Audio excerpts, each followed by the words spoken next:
Hey, this is Nicole Kelly, host of Disarming Disability. Thanks for listening to the following show on Public House Media. This is Jenna Burt, host of the Confessions of a Military Spouse podcast here on Public House Media. Thanks for listening to the following broadcast on Public House Media. Once you're done with this episode, I hope you'll come check out my show, Confessions of a Military Spouse, where we dig deep and talk about the unspoken hard truths of what it's really like to be a military spouse. A new show comes out bi-weekly. Don't forget to subscribe on iTunes so you never miss an episode of Confessions of a Military Spouse. Thanks again for checking out the following broadcast on Public House Media.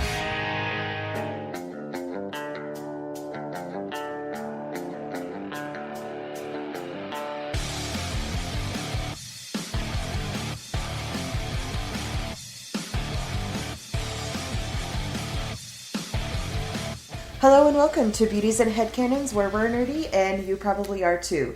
I'm Elisabeth and I'm here today with Lindsay, and we're here to talk about a topic that has been kind of inundating us lately with a lot of movies, some TV shows and things of that nature, and that is remakes. It seems like we're getting a live action remake or just a general remake of just about anything and everything that we have seen growing up in our childhood, and they are just coming out of all corners here. It's kind of become a running joke almost, which to where at times, like, I'm scrolling social media and I see something about a remake that I haven't heard before, and I have to ask myself, wait, is this a joke post or is this like a real post? I can't even tell sometimes.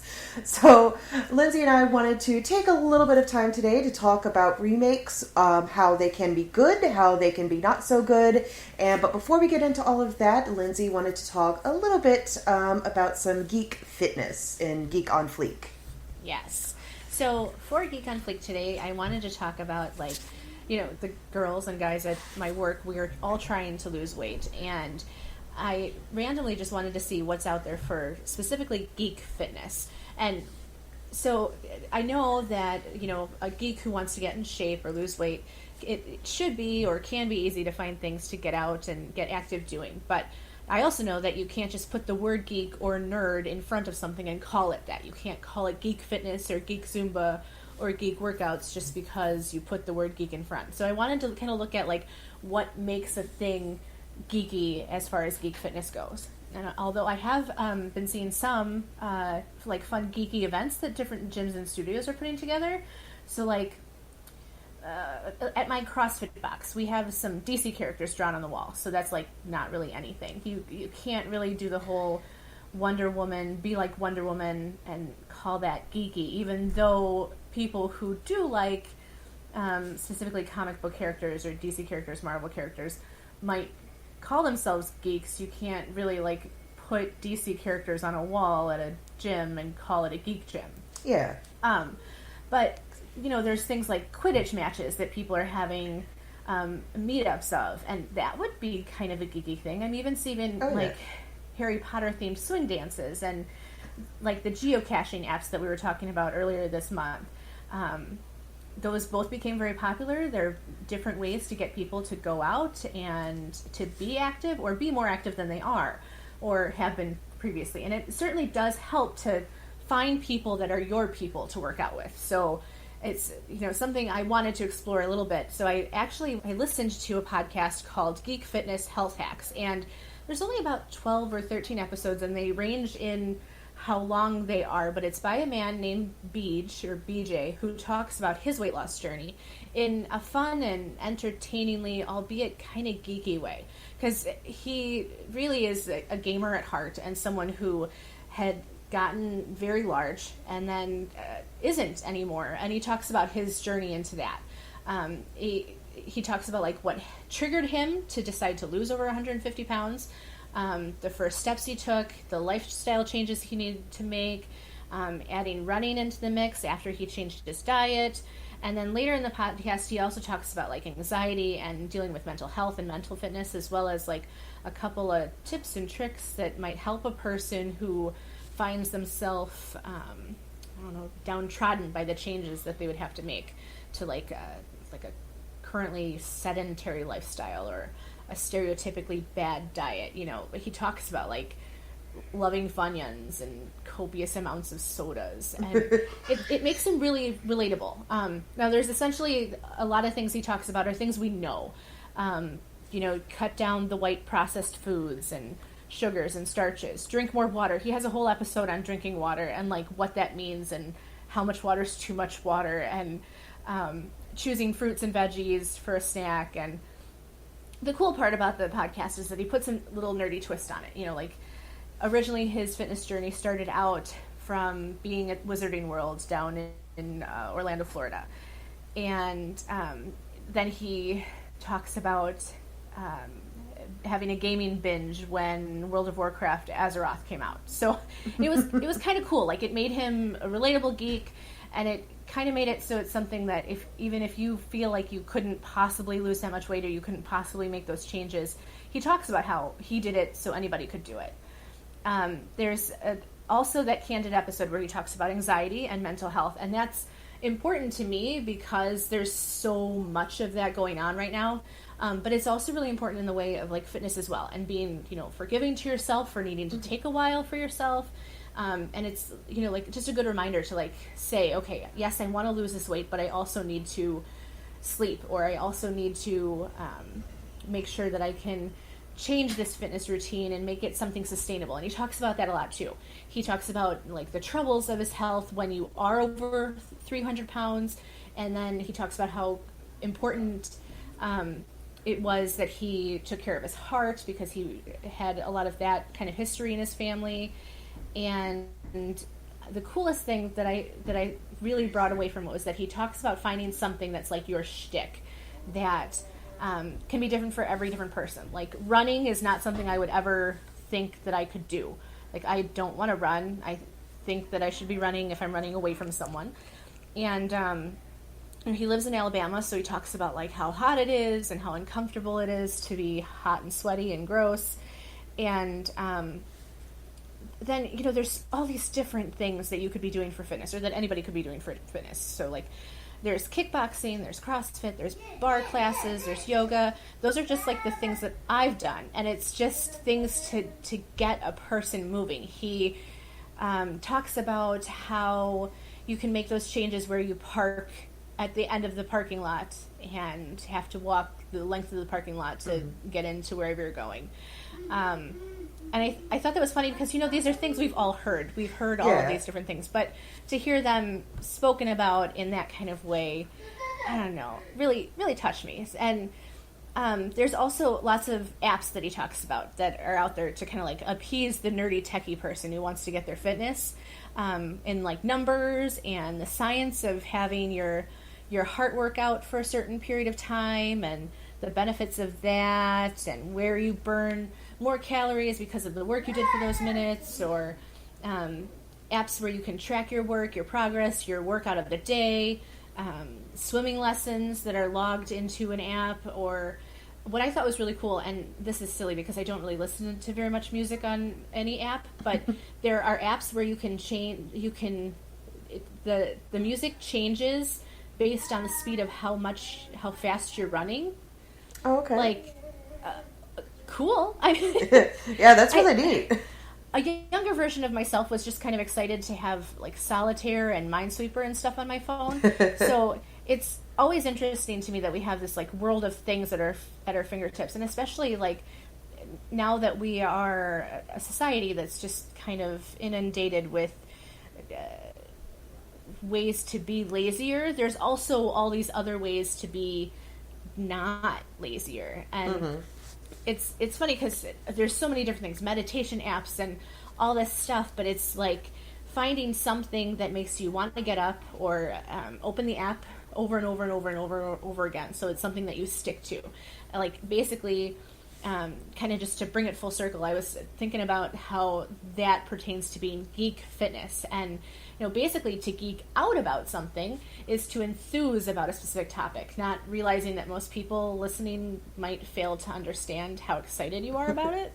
So I guess geek fitness would be trying to be a person who's finding a fitnessy thing to geek out about over and over. And well, I mean that kind of stuff is important too. I mean, you know, in order to stay healthy, be healthy, it's one of those things that you just got to, kind of keep in the back of your mind at least, And I know, like, Right. it's so, like, easy to get caught up in, like, social media and games and, like, all kinds of other stuff that you kind of just forget. So, I mean, having, like, an app or something that can, like, remind you to drink water every so often, or having an app to remind you, hey, don't forget your exercise today. Yeah. Like, just having that little bit of reminder is helpful sometimes, especially if you're scatterbrained like me. Even like a reminder that says like, hey, you've been sitting for 2 hours, you should probably get up. And just standing up, like at a job that I have where you sit for 8 hours a day, getting up, doing squats or going for a walk. A lot of my coworkers are always going for walks. So I think it's really cool that, some of us get really into what we're doing and suddenly it's 2 p.m. and you completely forgot to have lunch. But having an app to remind you would be a pretty cool thing too. Oh yeah, definitely. All right, so now that we've talked about that, let's bring it to nostalgia and, being a kid and watching all these movies and television shows over again, but as adults. I think it's kind of interesting in that there are two different types of remakes. There are the remakes that are either needed or that do a good job of rehashing the original in some way. And then there are remakes that I think that kind of border on completely unnecessary and in my mind is really just a way for the production company to make money. And because I can't really think of any other reason why they would do that. And so like in my category of like good ones, I mean, I think there are plenty of really good examples. I know we have done episodes on the live-action remakes of Beauty and the Beast and Cinderella, and I think those were good in the sense that they kind of redid the message a little bit to kind of, they kind of updated it so that it's not all about, like in Cinderella, it wasn't all about waiting for a prince to change the situation. Her motivations were completely different, and in Beauty and the Beast, their relationship was examined a lot more. They gave a lot more background, and it was... it updated it. And I think that is a good thing that can happen because some stories might have some problematic things about it that might have some outdated messages that could use some updating, for our modern world to where we have changed our sensibilities. I think it's perfectly fine to revisit things through a modern lens and understand that older stories may have that different slant, but at the same time, we don't always have to accept that. So a lot of times, what's funny is we have done those episodes where we talked about the live action versus the animated. And at first, it was just those few things that they were redoing. And we did talk exclusively about how they added something to the story in each of those, that they changed something, made it better or more in depth. The characters had something else happening, or even names, like when the prince calls himself Kit. Little extra things that made us giddy, made us excited to be there watching it with our kids. And what's funny is I remember a moment when we were talking about Cinderella and I couldn't remember if I had seen the new one or not because there was something there that, I remember watching it the second time and being like, oh yeah, I watched this already, but it was essentially the same story, but better. Yeah. And even with, Beauty and the Beast, I felt that way too, that there was something added to it. We talked about the costumes and the makeup and how cool it was to see something that we beloved as an animation changed into real life and to kind of almost relate to it better or to see it in a different light. You kind of forget when you're watching the animated that it's supposed to be in France, that it's a little town and you see the castle, you see the town, but you don't get the impression that it's in France. Or even with Cinderella, the location is I don't know, like being a kid, it just wasn't the same as... It's a lot more fantastical. Yeah. And the remakes were a lot more down to earth and kind of cemented it more in earth where, where its mythology came from. Exactly. Whereas in like Beauty and the Beast, you couldn't really tell that it's supposed to take place in like the 1800s or whatever. Whereas when you look at the remake, you can clearly tell by the costuming. Nobody even has to say a year, but you can tell by the costuming the time period that it takes place in. Right. So what's been happening lately is we've been getting these images and memes and stuff and trailers and even people that are speculating about who's going to be cast in this, that, or the other thing, whether it's real or whether it's not or whatever, because there's so many things that they are remaking. Like we've joked about, who would cast this person in this role, but it kind of seems like they're just gonna run with it and cast everybody, and it's like a treasure trove of things for people to be angry about or irritated about, or I'm over it, and I am such a Disney kid. I mean, I'm someone who loves animated movies from my childhood. That I'm feeling like really downtrodden by it. Like the movie that recently came out, Lion King. Mm-hmm. My favorite movie growing up. I was never a Disney princess kid. I was all about Lion King. When Lion King 2 came out, I wanted that one for my 13th birthday. And it was like the thing. Like, I absolutely loved it. But I'm having a hard time with the idea of going and spending money on a movie that I feel like I've already seen. Yeah, where it's like, okay, well, where was the need for this remake? Yeah, and so, even with Lion King, it's about, where was the need for this? What did they change? What did they add? I'm afraid that it's going to be like watching the same movie, but with less expressiveness in the animation as well. Because it's supposed to be realistic CGI instead of the animated. Right, and there's something special about Timon and Pumbaa being able to dress in drag that's not gonna happen. I've already, spoiler alert, I've been told they don't dress in drag and do the hula. Which is just what's the whole point then?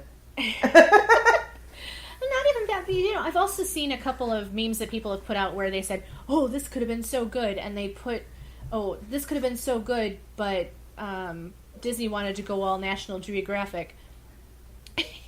And I get it. I understand that it's supposed to be real animals, and it's kind of solidifying that they're real animals with these different characters behind them. But Scar doesn't really seem to have a scar.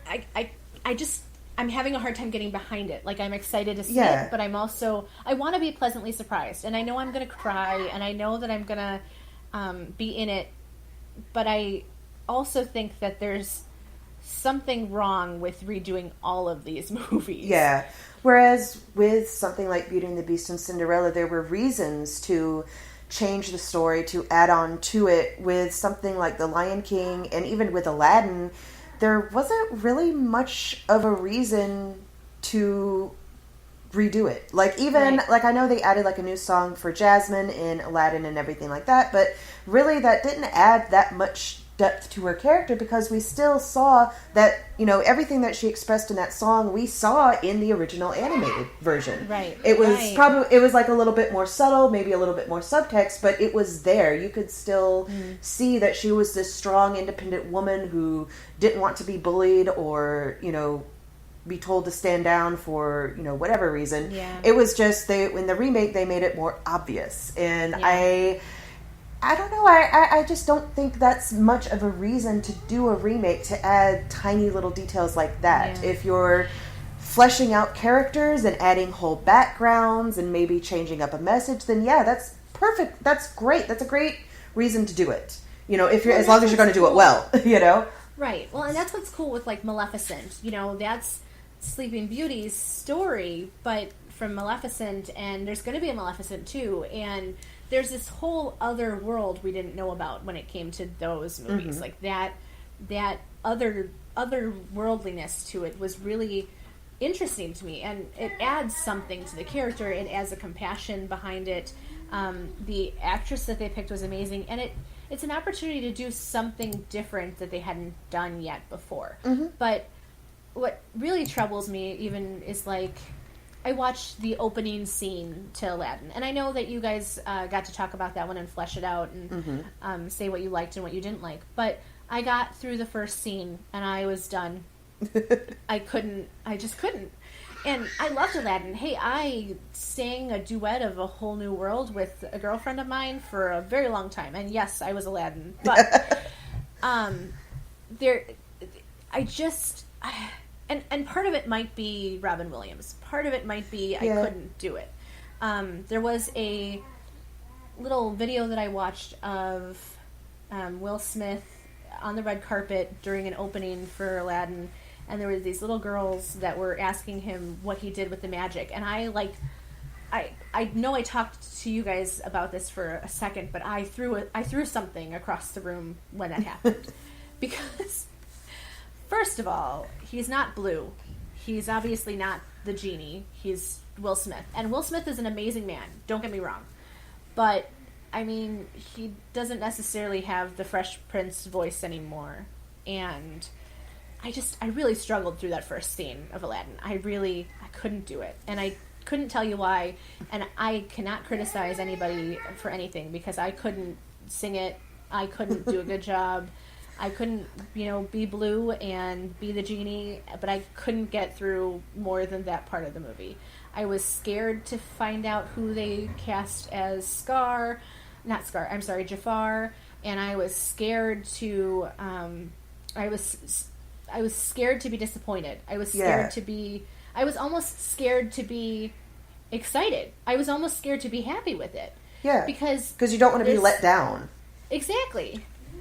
And that's what's so cool about, the Disney princesses, that they've been done so many times by people playing in the parks and stuff, and everybody has a Cinderella or a Belle, just some brunette with a red dress can be Belle, but I just couldn't get behind it. And even Aladdin, he might be a great singer. Jasmine might be a great singer. Everything might have been great, but I was just so scared to get past that scene that I just couldn't continue to watch it. Yeah. And that's what's scary to me about all of this, taking our childhoods and we could share it with our children, but are they not going to like the cartoons that we grew up with then? Or well, see, and this I think is the critical difference when it comes to remakes, and I might have a bit of a unique perspective because of the writing that I do, but when I look at what I'll term as good remakes, and when I look at remakes that are not so good, when I look at the good remakes, I see a transformative work. A work that takes the original, they take the spirit of the original and the intent, and they simply transform it in some way to where they're still telling essentially the same story, but they're telling it slightly differently. They're doing it in a new way. They're adding new things to it. Whereas in the not so good remakes section, you might have something like the 2012 Total Recall, where you strip away everything that made the original so good, the intricate plotting, the humor, the intense characters, and you take all of that away and you just take the base plot and you redo the plot.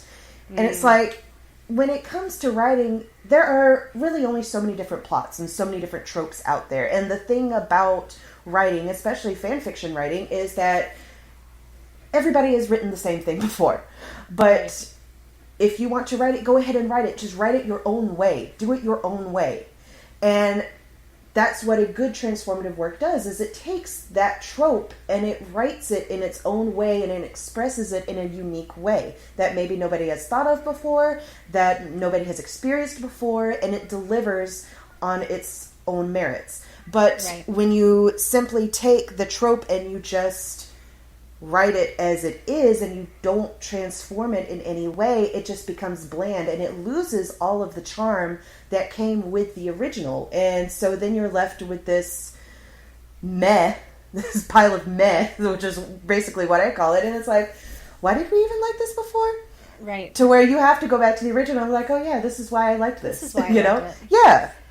I do want to go back, though, and talk about a couple of things that they did change when they updated movies like Beauty and the Beast, where they did accentuate LeFou and his possibly... I don't know if they outright said that he's very flamboyantly gay or not, but he was definitely gay for Gaston. Oh, yeah. And they couldn't have gotten like another person to play that character, and he was literally like he was LeFou from like start to finish, like, oh yeah, perfect. And that I thought was something really great that they added, that they accentuated, that they made very obvious. And even with Dumbo, they added a whole lot of backstory, changed so much about the things that were going on behind the scenes and stuff that you didn't know about these characters beforehand, but then they also kind of updated it for a 21st century audience as well, by attempting to take out, you know, those crows and other elements that were, well, they were right for the time. And that's like, I don't know, it's like that could also be like a sociology lesson, you know. Yeah. Well, I mean, and Disney excels in this. There are a lot of cartoons and cartoon movies that they made back in the 30s, 40s, whenever, that by today's standards are very racist. Yes. And, you know, the sensibilities obviously change with the times, which is a good thing. And, you know, you look back at it, especially, I think they had released Song of the South on DVD, and I know that they had a foreword on there that was talking about, you know, how, you know, discussing, like, you know, how it was perceived when it was made, and, you know, discussing, you know, how it was, you know, how it was problematic, or, you know, stuff, basically, like, you know, saying that we know this is not good, you know, and which I think is important, that, you know, we don't completely dismiss the history of that, because, you know, I don't think it's wise to just completely dismiss it. I think it should be acknowledged, but at the same time, I don't think when it comes to those particular elements, I don't think there is a reason to not remake it so that the story itself can be told to people in these days, and we don't have to just be inundated with these problematic messages and themes. Right. Like, things you have to explain to your kids aren't how things are done now. Exactly. Aren't things now. Yeah. And, I mean, that's important, too. Like, it's very... I can appreciate that they added those things, that they changed those things. Even, like, when you talked about Total Recall, I didn't even watch the new Total Recall, because I loved Arnold Schwarzenegger. I was good to go with the old one. I had it on VHS. That thing was played at least once a month. I loved it. So I didn't even bother to even flinch when the new one came out. Like, whatever. So I'm kind of, like, glad almost that I didn't do that, and that apparently it wasn't very good anyway. So yeah, it was not. But then, you know, there's also marketing on nostalgia that does work, like Ready Player One. We did an episode on that, and I did feel like the way it used nostalgia in the book and in the movie was good, was cute. It added to the story. And we even talked about how Spielberg changed a lot of the references, so it didn't sound like he was tooting his own horn. Because in the book, the references that are made by the writer are essentially all about Spielberg, because he was big time in that period of time that they're referring back to. And in the movie, they do keep a lot of the little references correct, but they changed them. So you were still looking at, like, the 80s, but different parts of the 80s. Yeah, so they wanted to accentuate other things from the 80s, too. Right. So it's not so Spielberg-centric. Cool. Right, because and I can appreciate that Spielberg didn't want to toot his own horn, even though he had every right to, you know? Like, yeah. Even though that's exactly what the book does, it was nice to see a slightly different take on it. And there were essentially big differences between the book and the movie that may or may not have made it a good movie, but that's beside the point. Where the marketing of the nostalgia in that particular movie was really cool. I mean, it made people want to get out their Ataris and whatever other gaming systems are mentioned in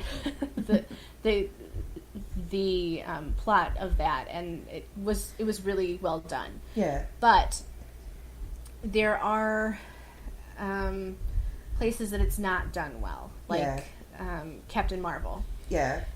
And I know you had like a really strong opinion on that. Oh, yes. I didn't as much, but I can see as things progress that a lot of things in that movie seem very baseless. Yeah. Whereas with Ready Player One, with all of its references and the nostalgia, it was obviously very important to the story itself. So if you were to take all of those references away from Ready Player One, you wouldn't really, you wouldn't really have much of a story anymore. It's so essential to the plot, and not that it's not a good story, but it accentuates it. Whereas when it comes to something like Captain Marvel, I feel like it was just added in there to try to market the movie, because like a lot of the marketing I saw was a lot of callbacks, a lot of throwbacks to like 90s music and culture and things like that. We're introduced to Earth by Carol crash landing into a Blockbuster that it's in a strip mall with a Radio Shack, and she rigs up a payphone to call outer space, and you know, all of these different elements. And it's like when you're watching, it's like, yeah, cool, that's fun, you know. And then she, you know, beats up bad guys to I'm Just a Girl, you know. And it's like, oh, well, that's cool and all, but it's like, okay, well, is this really necessary? Because if you look at the story itself, does it really need to be set in the 90s?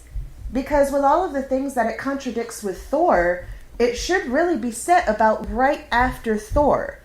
But it's not. It's set in the 90s. And why is that? Because to me, the story itself is kind of weak. And if you take away all of that nostalgia and that elements and that flash, it can't distract from that. So if you set it after Thor, then you don't have that anymore. So you have to set it in the 90s because you need that nostalgia pool to pull people in. Yeah. Well, and there's a lot of like continuity issues with having it after Thor as well. Like I just feel like there's I don't know. And I mean, I like to think that harkens back, I think, to the writing in general. I mean, that harkens back to the writing in general. I say it should be set after Thor in that's where I think it could be best inserted with the least amount of problems, like the least amount of like rewriting necessary, if that makes any sense.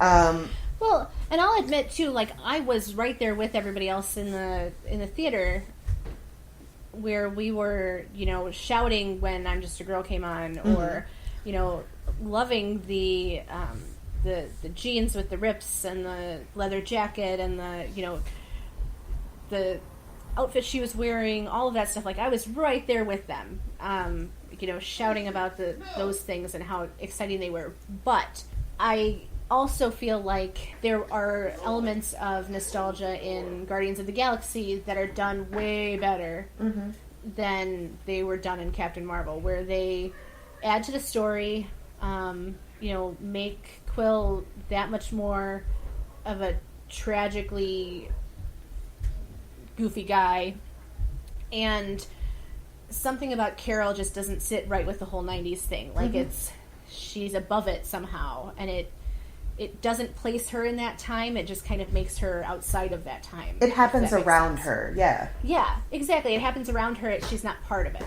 Yeah, and I mean, this is just honestly me as a person who makes art and who consumes art. I think it's unethical to just market a movie on that kind of nostalgia and then not have that nostalgia be so essential to the plot.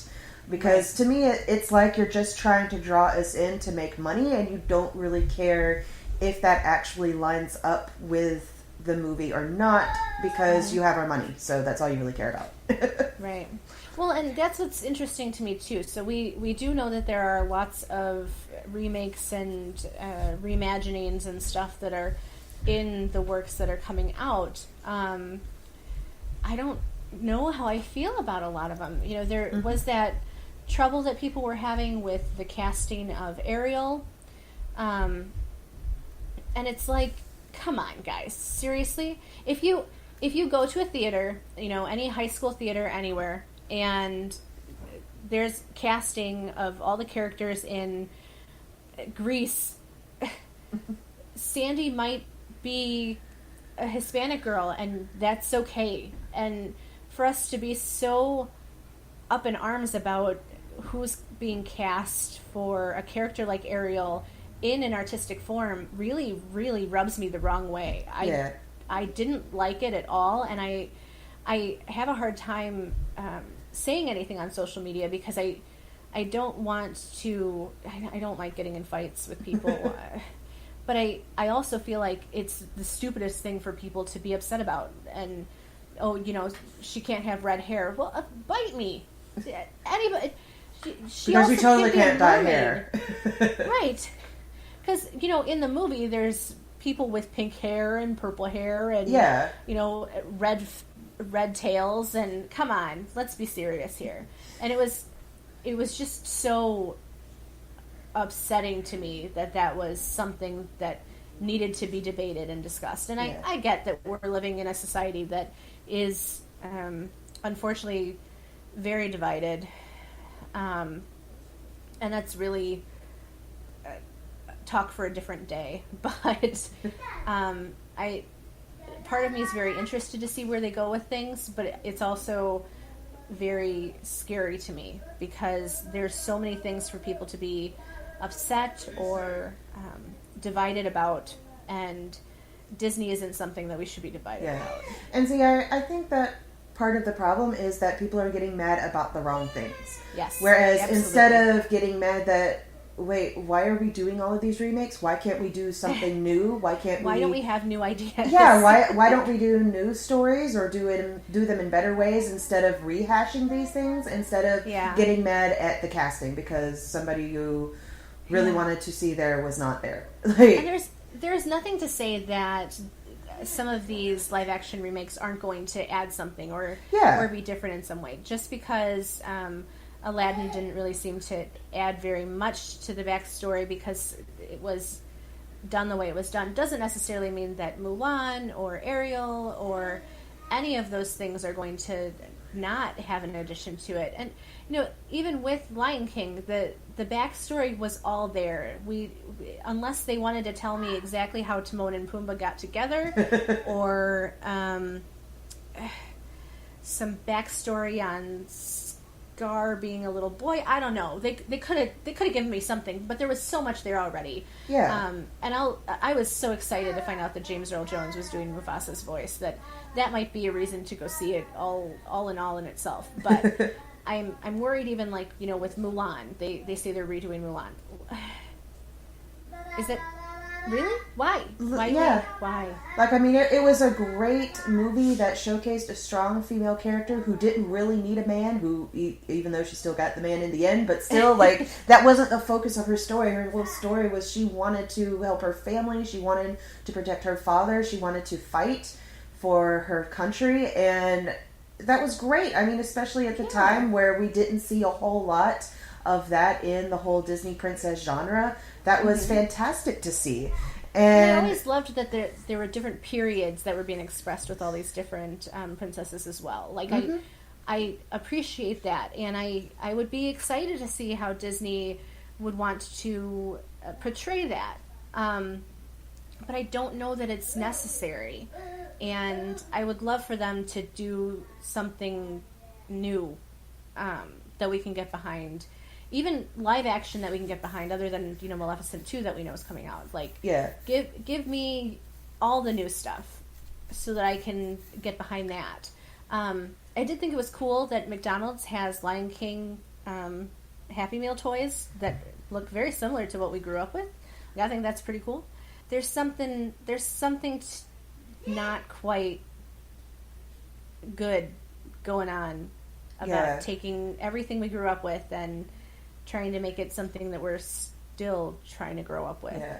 And I don't want to like make it sound like we're talking like, oh, well, they're destroying our childhood, because that's not the same thing. We just think it is not exactly right to just take everything and remake it just for the sake of making money. And I mean, obviously, companies got to make money. That's how companies function.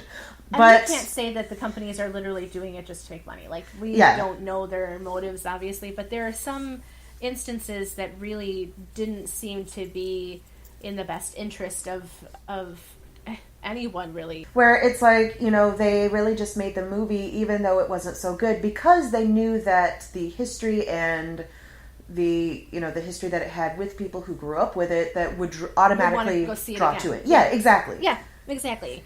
The remake of Ghostbusters, or reimagining, or rebooting, or whatever they're referring to it as, I don't know, because it just, there were, and I mean, I understand, like, people were wanting another Ghostbusters for like years, and obviously it never happened, and one of the actors passed on, unfortunately, and so obviously they couldn't get together the whole original gang.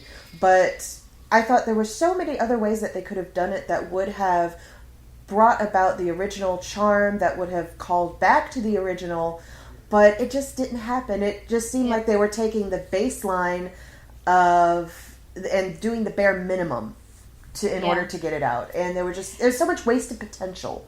There was a comedic value to it, and there was some cool stuff where I think Slimer was there, and there were some cool things, but it could have been not Ghostbusters. It could have been named... It could have been something else, like Mystery Machine Girls or something, and I'd be like, yeah, sure. I mean, like, take out all of the actual Ghostbusters references and things like that. You could have had something completely new. Just rework it a little bit and make something new. That. You know, I think there's a point where it's like, you know, why don't you just do something different then? Like, if it's going to be so far removed and so, like if you're not really going to even carry on in the spirit, then what's the point? Other than making money. And maybe that's the reason. I don't know. Right. You know. And another one that is kind of almost in the same vein as the Transformers movies by Michael Bay. I am the kind of person who absolutely loves Transformers 86, we rewatch it every Yule, because that's our thing, being geeks, is that's our holiday movie. Right. Don't ask me why it's our holiday movie, that it just is. That's what we watch.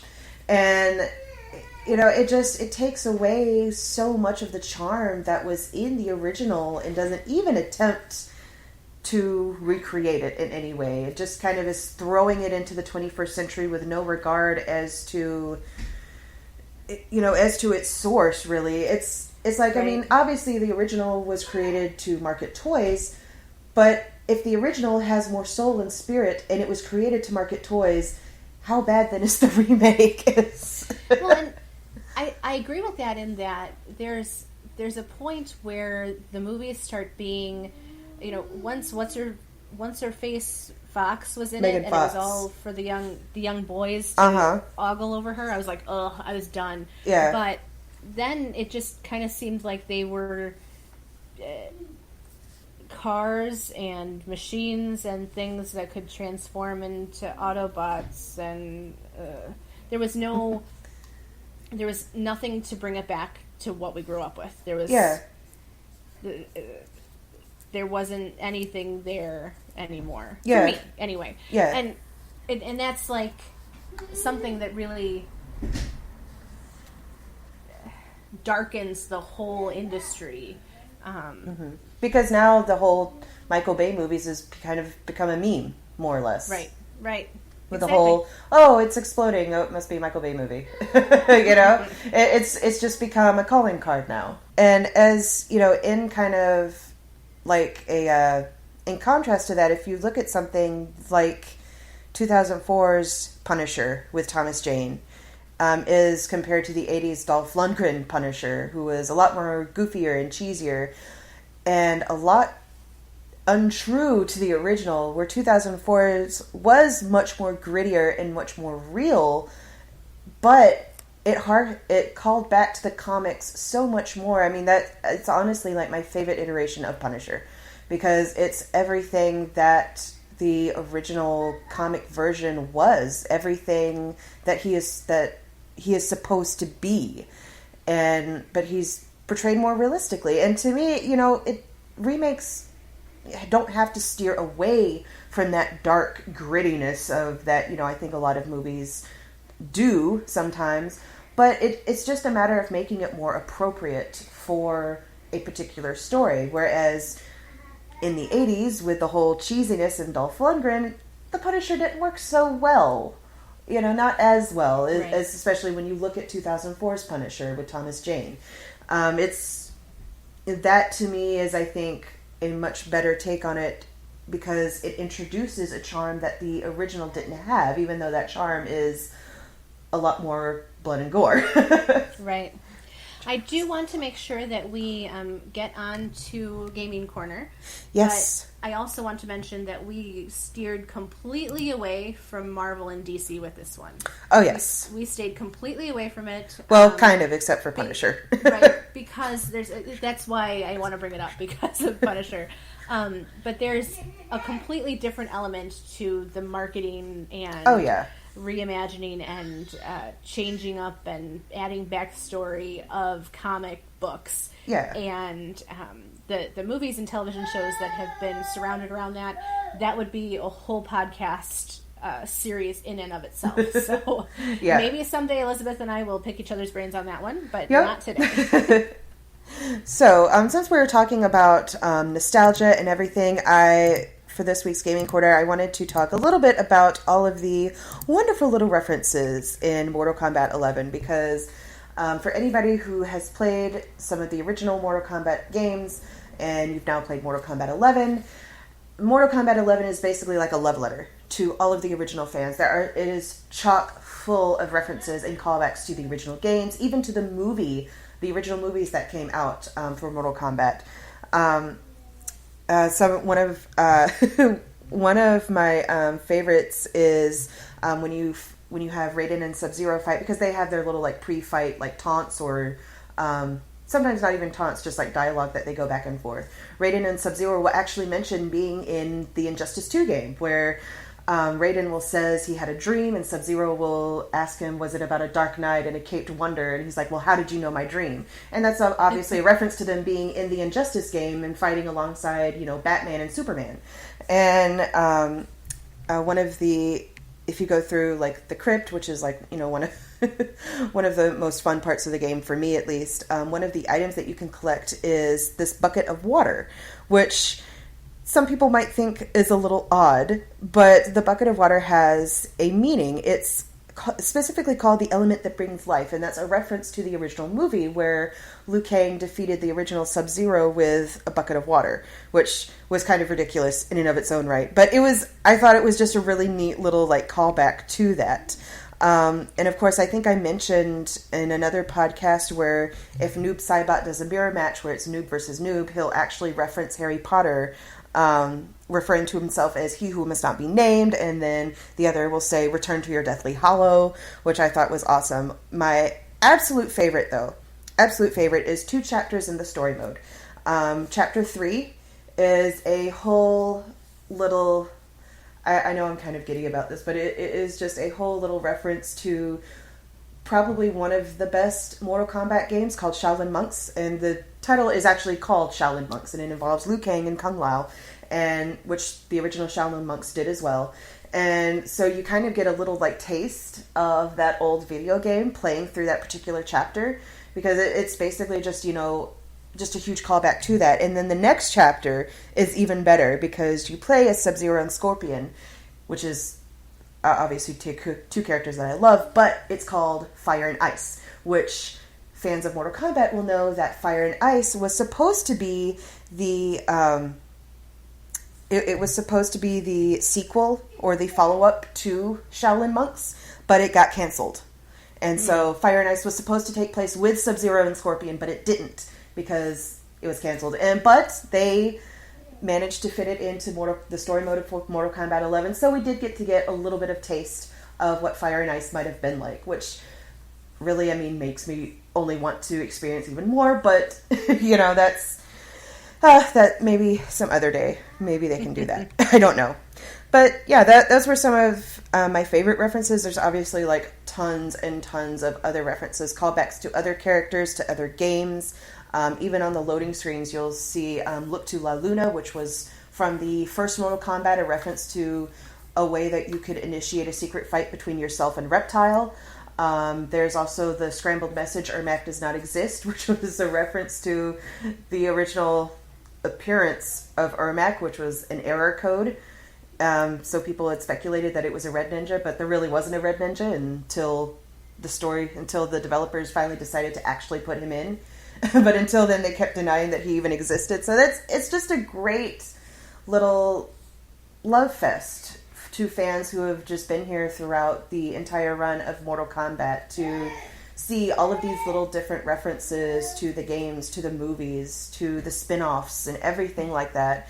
It's really awesome to see that, the developers themselves obviously love the games too. They're not just doing this just for a job. I mean, obviously Ed Boon is still on as director, but so, he can affect this to a certain extent, but all of the developers that are in on this, it's really obvious that they've taken their time to put in all of these things for the fans because they are fans themselves. Right, like super fans. Yeah, obviously. Really big fans that actually get to work on the game themselves. Right. All right, so talking about super fans, we would love to hear what you guys have to say about changes that we've been making to the podcast. We have been posting on social media a lot more often, or at least trying to. And Emily even had her 4th child this week. Woohoo! So hopefully you got to see some pictures of that and of him and all of the other cool things that we've been posting about ourselves and about what we're up to and what we're doing, and even with Gaming Corner and Geek on Fleek and Periodically Scientific, we've had a lot of fun changing things and putting more out there for you. So we'd love to have some feedback from you about what you like, what's been working, and you can do that on Instagram, you can do that on Facebook, Tumblr, and you can always find us on anywhere that you can find good podcasts. I do also want to say that Geek Fitness podcast that I mentioned in Geek on Fleek is available, and they also have a Geek on Geek podcast that is essentially what we do here, but with guys. So, that being said, I'm Lindsay. And I'm Elisabeth, and thanks for getting nerdy with us today on Beauties and Headcanons.